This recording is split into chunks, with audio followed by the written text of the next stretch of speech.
Hello, my name is Ben Leach. I'm 28 years old. I'm from Mantua, New Jersey, and I've lived in New Jersey practically my whole life except for 1 year where I lived in Philly. And I'm submitting this tape with regard to comic book men.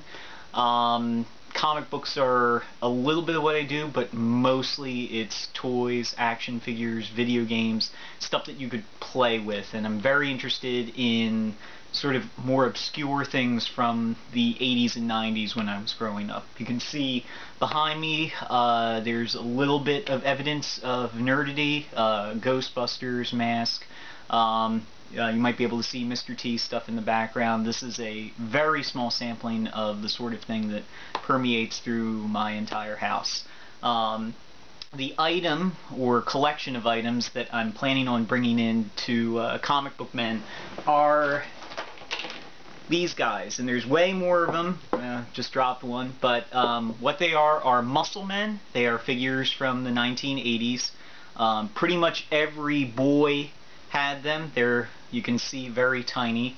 They were a cheaper alternative to a lot of the action figures out in the era, but they were originally a Japanese concept that was imported to America and became popular in its own right, even though us Americans had no idea what the story was behind these little characters. We just knew that they were interesting looking, and you know, without a storyline, it sort of forced us to use our own imagination to you know, come up with who the good guys and bad guys were and what they were doing here in terms of you know, their fight or whatever. They were meant to be cheap back in the day, so as a result they're not quite as valuable as some other toy lines. At the same time, they were very, very cheap. You could buy a pack of 4 for about $1 back in the day. So they've gone up in value since then, but a lot of times they're only worth maybe a couple bucks a figure. It all depends on what a collector needs. I'm very close to finishing out a set, and I've been buying lots of these ever since I was a kid. I would find them at yard sales, flea markets, thrift stores, and I still find many that way. But I've started buying a few online and in collector stores in the hopes of getting the figures that I need. But when I buy in bulk, I end up with extras, and so I have 35 of these figures, and I have one of the original trash cans that they were packaged in. This was a 10-pack. This was a little more deluxe than the 4-pack. So a lot of kids just threw this out because it was the packaging, but I have a saved one with the lid still intact, so that's thrown in with the lot.